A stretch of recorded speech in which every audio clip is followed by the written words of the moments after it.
everyone, and welcome to the show. Let me start by letting you know that if you are watching this evening, I want you to be sitting down because what you are about to see is going to blow your mind, and I don't want anyone getting injured for the sake of public health. I'm asking you to sit down, grab an adult beverage, put your feet up, and buckle up because this one's going to be good. Let me know where you're tuning in from, city and state. If you're tuning in from outside of this great nation, let us know, country, region, province. I want to apologize because I realize that there is some echoing in the new studio. However, the materials to help deaden the sound in the new studio are currently stuck on a container ship off the coast of California. So, as many of you are dealing with, COVID, no one quite can tell you why, how that relates, but all we know is there are countless ships off the coast of California loaded with goods, and that's why our shelves are empty here, and stuff we need, we can't get. And the stuff that is here, the price is 5 times what it was. So I'm just adjusting the microphone. I don't want to I talked to the tech gurus, and they told me how to settle all this stuff in until our noise dampening devices come in. So my apologies for that. Now, post-production, when this goes to YouTube, if you're watching this on YouTube, it's probably going to be a lot better. But for those of you watching it live right now, my apologies. Now, let's get right into it. Diversity. Diversity is something that is a hot topic today, and I think it's something that we could all agree with. We could all agree that diversity is a good thing. And for the most part, when you talk about diversity at school and in the workplace and in most things, diversity is a good thing. We want to see a diverse group of people interacting, opportunity. So recently, a video was done where a young lady went out and interviewed college students at a university. Now, I'm not going to say the university. That will be, and the actual video of the interview, I'll have the team loop in post-production. Talking first about diversity just in general, do you think diversity should be a factor in hiring decisions and in college admissions processes? Yeah, absolutely. Probably they should have diversity quotas for like college admissions and a bunch of other things. I think they already have quotas though, but like those are definitely a good thing. Absolutely. I mean, I think it's an absolute necessity. Yeah, everyone should have an equal part in anywhere, really. As a first-generation college student from a Hispanic household, it's very important. Should we develop diversity quotas for, the workplace or for college admissions? How they usually work is if a population is 35% Hispanic, then the school in that region, I guess, would also have to be 35% Hispanic in its student population to reflect the demographics of the larger community. Is that something that you would support? Yeah, I would support that. Yeah, I totally support that. Yeah. I mean that sounds pretty reasonable. Yeah, I think that makes sense to me. Yeah, Sam, I think it definitely should be taken into account. Absolutely. There should be more diversity in basically every single field. So what about diversity quotas on sports teams, college sports teams? Do you guys think? No, I think that should be skill-based. Yeah, absolutely. Same thing. Same thing. We want to win no matter what you are. Probably not. I feel like it should be based off talent. That's something that's a little bit different. With sports, it's definitely more emphasis placed on ability. Sports is different than college. Sports is not the same. I mean, talent is talent is talent is talent. I don't think we should.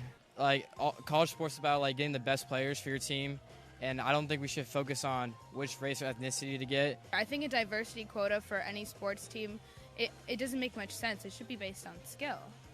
Just let the skills shine, and whoever's the best player deserves to be on the team. Obviously, with sports, it's talent first over anything. I did some research about the demographics here at UF. We're going to put this into a hypothetical situation. So 50% of students here are white. This is from 2019.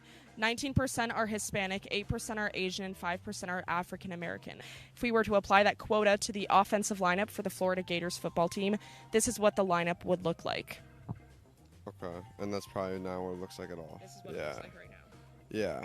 I feel like they're probably just more skilled players. Cause I mean, I guess you could say like more skilled people should get into schools too. I guess what I said could kind of be applied both. We'd probably be losing because we recruit like based on skill, and if we recruited based on diversity, then we'd probably be worse. I see nothing wrong with the current roster right now. I think it's perfectly fine. If they're the best players fit for the job, then they deserve the spot. I don't necessarily think that it's a bad thing that these people are just better at the sports that they play. I mean, it'd definitely be different. When's the last time you saw a prominent Asian in football? Does this kind of change your mind about diversity quotas in other sectors like the workplace, like college admissions? If we're talking about being the best in sports, shouldn't we also be talking about being the best in the workplace, being the best company, being the best college, the best university, regardless of anyone's race? Yeah, I think it was a good way to open your eyes and think, like, if you're recruiting athletes based on their skill level, maybe you should admit students based on their scores and their like academic merit more so than diversity. Yeah, a little bit, because I didn't think about it being applied. I mean, I guess they are applied to schools but not sports, and you could make a good argument for why my reason for school would be the same for sports, basically. Yeah. I think so. I think I really didn't think about diversity too much in like college admissions or workplace. Yeah, I think like now that I think about it, It's interesting to see it compared in sports, like versus college admissions. So Skill always comes first. I don't necessarily think quotas are the way to go. I know they're unconstitutional. I know they're wrong. I feel like that's just counterintuitive to feel obligated to admit anybody or do anything. Yeah. I mean, you want the best. It doesn't really matter what the person's race is, who they are, whatever. Like, you have skills. You're a good person. That's about it. They started backpedaling. They started saying, well, yeah, maybe when it comes to school and admissions, maybe it should be based on merit and based on skill, based on grades. And maybe when it comes to hiring in the workplace, maybe you should just hire the best candidate for the job. Who's the best? Who's the brightest? There's plenty of people who are bright and talented across all races. So you just say, you know what? I'm not going to judge you based on the color of your skin, but the content of your character and the content of your brain. And I'm going to hire based on that. Isn't that what Dr. King said? And they all of a sudden backtracked and they said, yeah, maybe companies should just hire based on talent, like they wanted for the football team. And then one of the girls, this white girl, blonde girl, said, you know what? Yeah, come to think of it, who was pro-diversity. She was all about the diversity for university and for the workplace. But when it came to football, she was like, no. Talent. We want the best football players out there. And she actually backtracked to the point where she said, you know what, actually, I think diversity and quotas are unconstitutional. So that's that. So she went from yes to diversity in schools, yes to diversity in the workplace, no to diversity on the football team. No. We need to keep all those black guys out there because we want to win. Hey, diversity, smercity. Who needs that diversity stuff anyway? It's unconstitutional anyway, quotas. Literally, she said that on the video. And I'm going to have the team put it in post-production. You'll see it. So this is a small sampling of what is the mindset of so many people in this country today. Whether you're talking about the health issues going on in the world, you're talking about the race issues, you're talking about the border crisis, no matter what you're talking about, you must realize one thing. A lot of these people are good at talking, but the second something is going to affect them personally and directly in some way or shape or form that affects them here, whether it's their body or it's their mind or their heart, the tune always changes. The tune always changes. Why? Because it's very easy to say, this is what I feel that should be like. And you say, okay, great. You believe that? And they say, yes. Yes. Equal rights, this, that, the other thing. But the second you say, okay, how about if we put that same principle in place for something that will now adversely affect you? And you see people backtrack and they say, whoa, whoa, whoa, whoa. Sometimes you'll even hear people say, oh, I'm not talking about me. I'm not talking about me. I'm talking about in general. I'm not talking about me. I'm talking about in general. Oh, in general doesn't include you. Is that how it works? And they don't know what to say and they'll get tripped up. And a certain group of people will get so tripped up and they really won't know what to say. The only thing that they'll say is, you're a racist. Right? Because that's a go-to. You're a racist. It doesn't matter if you're black. You're a racist. It doesn't matter who you are. You're racist, right? So I asked this question. When do we call people out for preaching about something that they would be against should it affect them personally? Now, mind you, keep in mind, these college students at this university, they change their tune not about something adversely affecting them personally. They change their tune about the demographic of the football team. They didn't want to see their football team lose. In their mind, if you had to make the football team diverse like the campus and like the workplace, and the football team went from looking like this to looking like this, their understanding and their fear was that the team would not win a single game. I think one of the people in the interview actually said that. We wouldn't win a single game. Okay. You wouldn't win a single game. And that is what hurt them. That was going to hurt them if their school's football team. Now imagine if you said, hey, listen, so we are going to, because you are pro-diversity, if maybe she said this to one of the Caucasian girls or one of the Asian kids or one of the Hispanic kids, for the sake of diversity, what we're going to do is we are going to now match the student body makeup of the university to mirror the football team's makeup. And that means some of you here are going to have to give up your spot to some of these here. Head over to the registrar's office and remove yourself from school so we can make room for other students. I guarantee you, those same students who were saying, yay for diversity in the school, yay for diversity in the workplace, would immediately say, wait a second, hold on, wait.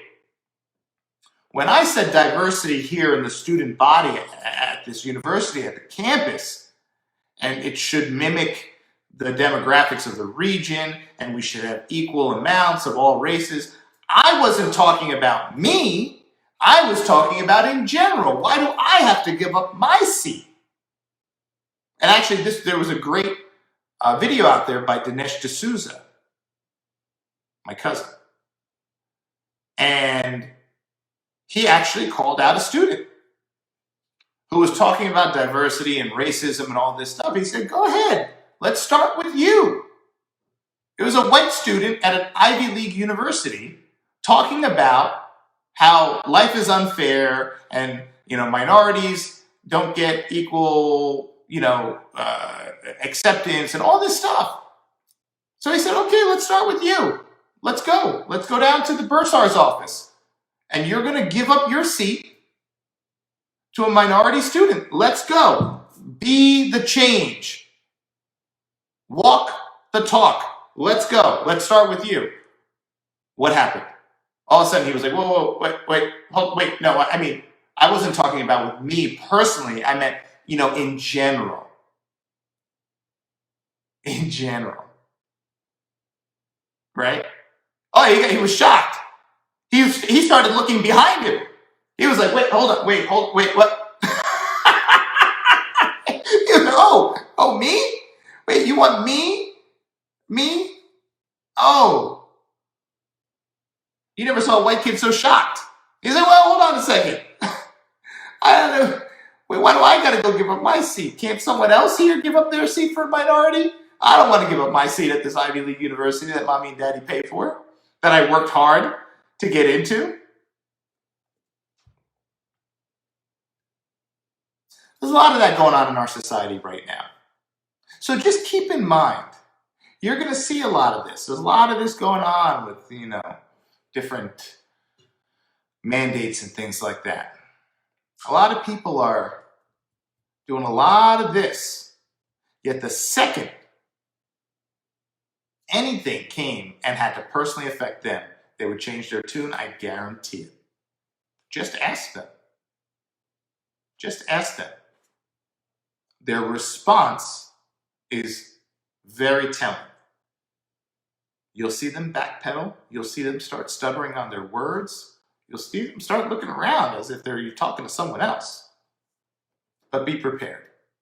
Because when you call them out on their BS, they will call you a racist. It's guaranteed. It doesn't matter what your skin color is. You're still going to be called a racist. So just be prepared. And that's when you walk away. You go get ice cream. Because we all like ice cream. Just remember, wash your hands. There's a virus out there.